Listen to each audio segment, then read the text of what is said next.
Good afternoon, everyone. And thank you, Prem, Cafe Mutual, Anita, for this opportunity.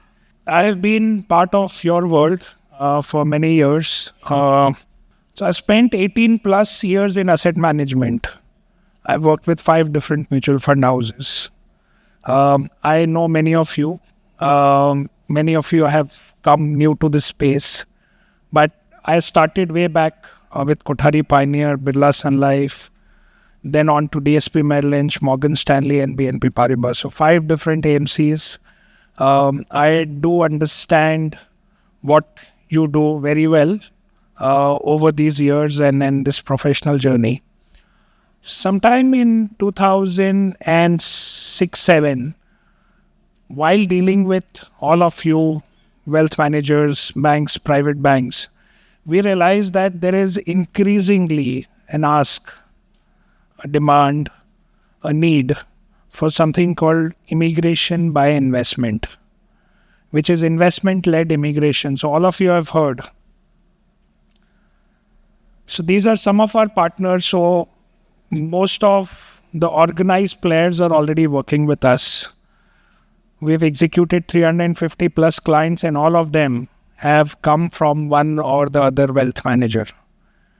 We have people many from your community who've had this need, aspiration, whose clients, and they've reached out to us and we've executed that requirement. But going back, we are India's first and now the largest immigration by investment practice. We don't call it a business, it's an advisory practice. This theme by Cafe Mutual, which is beyond borders, and all of you have heard global investing, aspirations, all kind of sizes. This is no different. So immigration by investment is also investing globally. First and foremost in your children's future, a platform for them. That may be because of an investment which may or may not be for return. So this is a very, very different ask, requirement, objective it serves.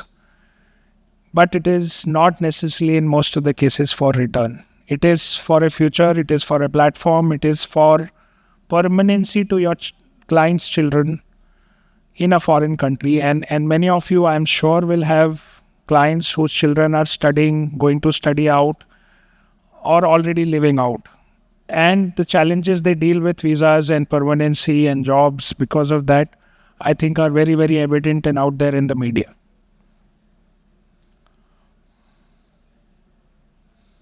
So what is immigration by investment?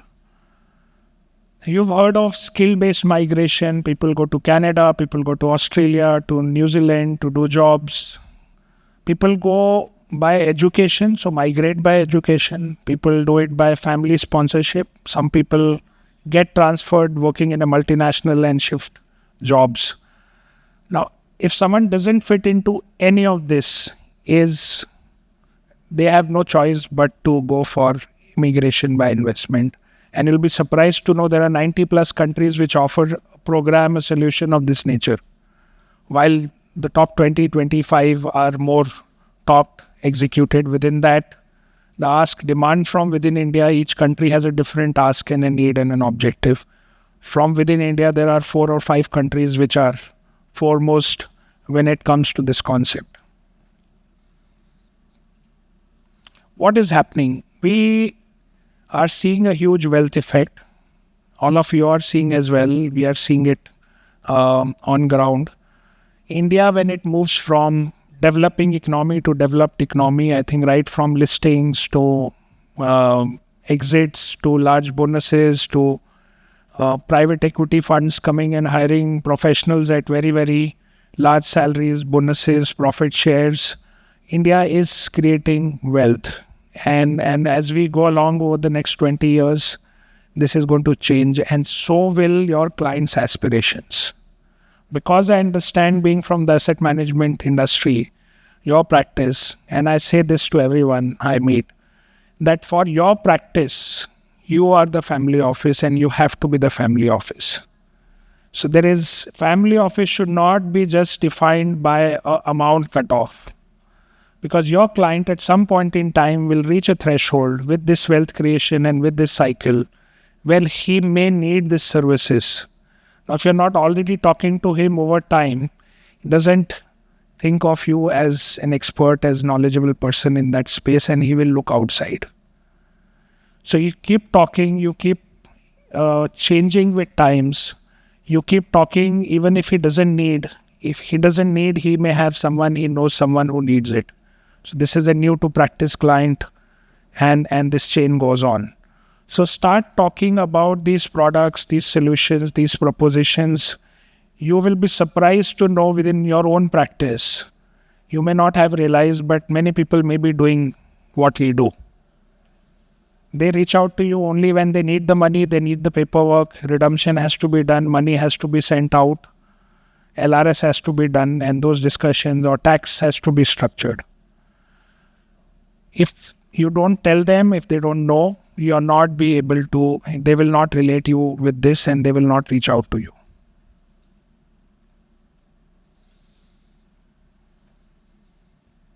Why should you as a financial advisor look at this? I believe that this is the biggest value addition you can do to a client. Everything else you go to him and you tell him that I think this is good for your portfolio, asset allocation, your investment and your future, and you've aligned objectives, life cycle objectives, and this is something, it is an ask. It's not a sale, it's an ask. He needs it, it's a demand. With or without you, with or without us, he is going to execute this. No one can sell, neither us nor you. All you have to do is put it in on his mind that you can help him with this, and when the ask, the demand, the objective comes up, he will think of you. Relationship deepening, because kids are involved in most cases, at least for Indians, this is something very, very personal, very, very sensitive. You do a US EB5 or a US green card for someone in 2 to 3 years, and kids' jobs, life, permanency, this is involved, aspirations are involved. Then you're doing a very, very different personal favor to him with helping him with the right set of advisors and executors for this. Ancillary services will come along, maybe estate planning, trust services, offshore investments, remittances. All of these requirements will come as well, which further strengthens your bouquet and offering. And like I said, it is an ask. Last but not the least, it does have revenue, okay, for you. Because each, even if it is not for return, there is a certain revenue which each one of you for as a referral partner to us do earn.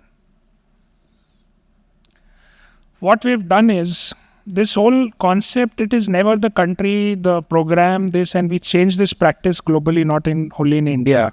So it was pushed and sold as you take Canada, you take Greece, you take Portugal, you take USEB5. No one asked the client whether you need this, whether this is your objective.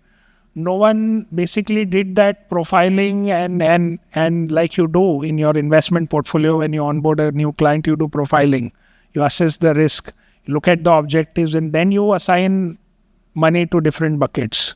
Similarly, there are these 4 buckets that we've identified over time, which basically is at the core of this practice. So it is always the objective first, never the country, never the easiest, the quickest, the cheapest. It is always going to be this. Indians are leading this largely for children. It is about next generation. It is about children. And when it comes to children, it is largely about US. Today, 70-80% of the kids are headed to US. And they want to remain there. They want to settle there. They want to make it their life, career base. And US, I will cover in a bit the visa challenges, US and why US. So children are driving this whole practice of ours, which is immigration by investment. So if you ask the client, and often we may not necessarily, what are the kids doing? What are their plans? Where are they studying? What are they studying? Where do they want to settle? So this questioning and this profiling should now be included in your profiling and knowing the client better. It also creates a much better personal connect and this. Many of you, I'm sure, are doing it. If not, then I think this is the time that you start. Plan B, during COVID and post-COVID, new phenomena emerged globally, which is a plan B. Just an optionality. Chinese, Vietnamese, Koreans, everyone started doing a plan B to wherever they were. Okay, so if they were in India, they're looking plan B outside. You'll be surprised to know in a program which is called Portugal Golden Visa, the largest number of single nationality applicants in the last 4 years are American citizens.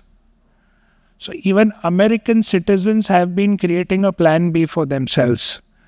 And in our practice, we have 100 plus Portugal Golden Visa clients filed. Not a single one has moved. Not a single one has shifted. So immigration by investment is not migration. Please keep this very clearly in mind. This is not surrendering the Indian passport. This is not moving.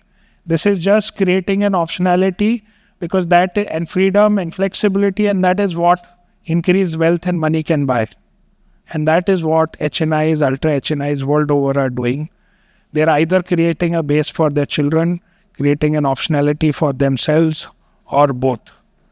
Let me also tell you here, Indians are not running away, rushing away from the country. They're not leaving the country. They are fine. They are comfortable. This is something which is either being done for children or just remotely as a plan B in most cases. So what you keep reading and hearing that Parliament, that 500,000 Indians have surrendered their citizenships and Indians are leaving, is not true. It is people who went 35 years back are getting naturalized today. It is taking 15 years from a US green card to a citizenship today or longer. Those people have all come together in the last 10 years to take their naturalized passport, and that is why that number is looking big in the last 10 years. No one is paying attention to this. No one is breaking this number down. If at all people are moving, they are moving with an objective again, either for business expansion or they want quality of life, lifestyle. They don't want to live here. Multiple reasons. And that is what our third bucket is, which is baggage, and which is very, very few clients of ours till date have actually moved base, not even 5%. Either the children are already there, so they've moved for education and now they want permanency, or they're not moving, they're just creating a plan B for themselves. Last but not the least is the citizenship. This is where the passport change happens. For technical reasons, if someone is staying in Dubai, in Africa, outside, there's no reason to hold an Indian passport. Indian passport gives 60 countries visa-free access. Other countries give 150, 155 countries. So that is what people are doing. So these are largely the 4 objective buckets that we've identified. One more misnomer: residency is not same as citizenship. Dubai Golden Visa, Portugal, Greece, Malta, US Green Card are all residencies. They are not citizenships and passports. You continue to hold the Indian passport.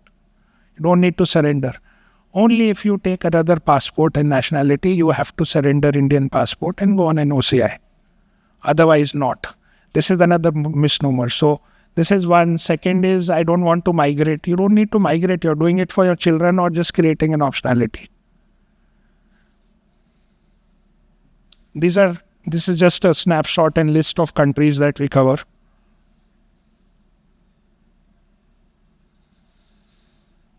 Quickly, US EB5, 800,000 investment for 4 to 5 years at risk, not for return, can get you a green card in 2 to 3 years time and a work permit in 6 to 8 months.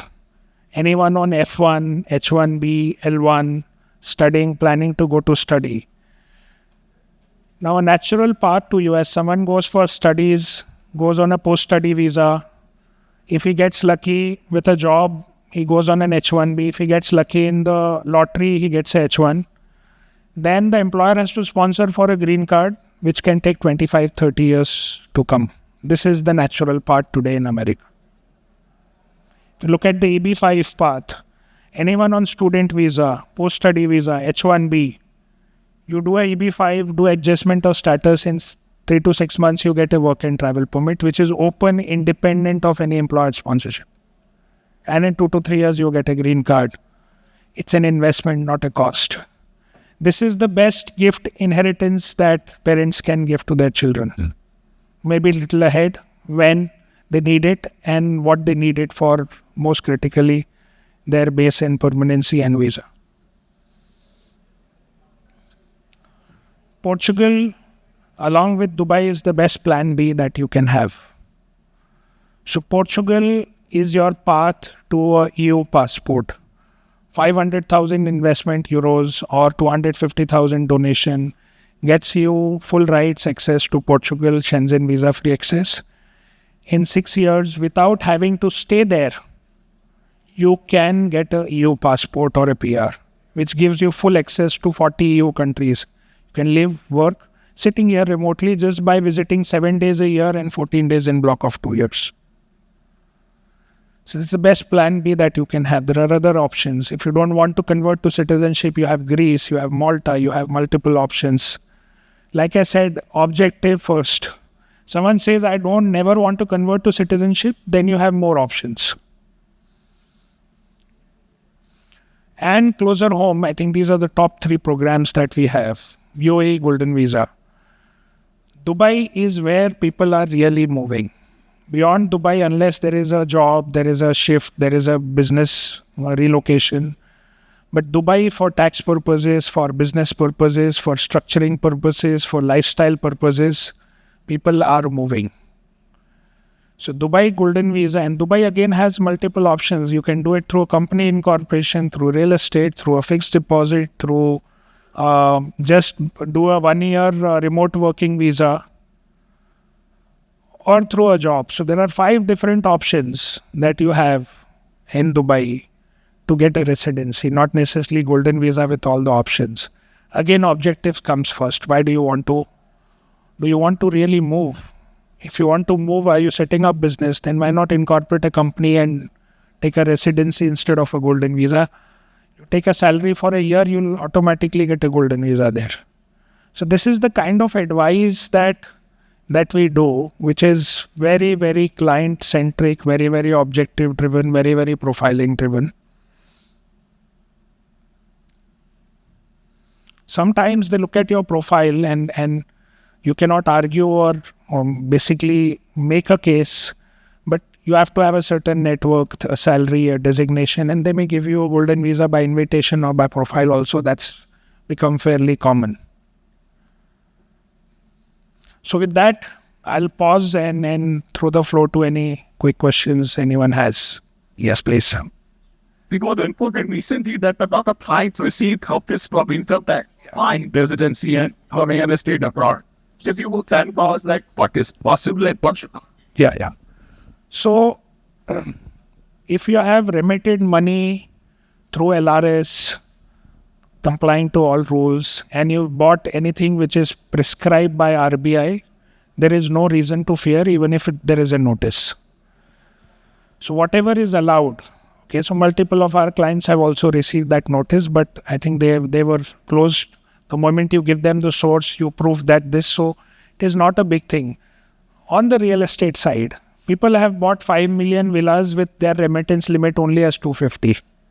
That is going to be questioned for sure. Where did you get the rest of the money and how? So in general, they have reached out to everyone saying that you've done this investment. How was this remitted? What is the category of investment? Because before this, the FEMA rules and the LRS RBI rules did not require you to specify why you are sending money, which from August 2022 circular has started to happen. So if you've changed your objective, you're supposed to report. So if you've not complied, if you've not been compliant, then you have a problem. Otherwise, notices are routine. I mean, in your normal income tax filing, you may realize that you get a notice for nothing. And we take care of that aspect as well. So we are well versed with FEMA, RBI laws, remittance laws, what is allowed to be invested, what is not. We ensure that everything is black and white. So, with this, the idea to what to government, what's the process? I think. So it's straightforward. We have a booth outside and a team there. If you're interested in a conversation, first we are going to take you through what we do this, and once you want to come on board and become a referral partner, there's an agreement, there's a fee sharing. Any client who comes, all we are expecting is to identify the need for which we will train you. We will coach you. We'll tell you which category, which objective, how to identify the need. After that is done, you identify the client and we will take it from there on. So the client conversations, questions, profiling, execution, everything is done by us in-house. For that, we need to retain a US lawyer and investment. Everything is done by us. Well, I'm sure we have a lot of queries coming our way, but I'm sure our speaker will be available offline as we run short of time. But thank you so much for giving us a lot of food for thought. Can we have a huge round of applause, please?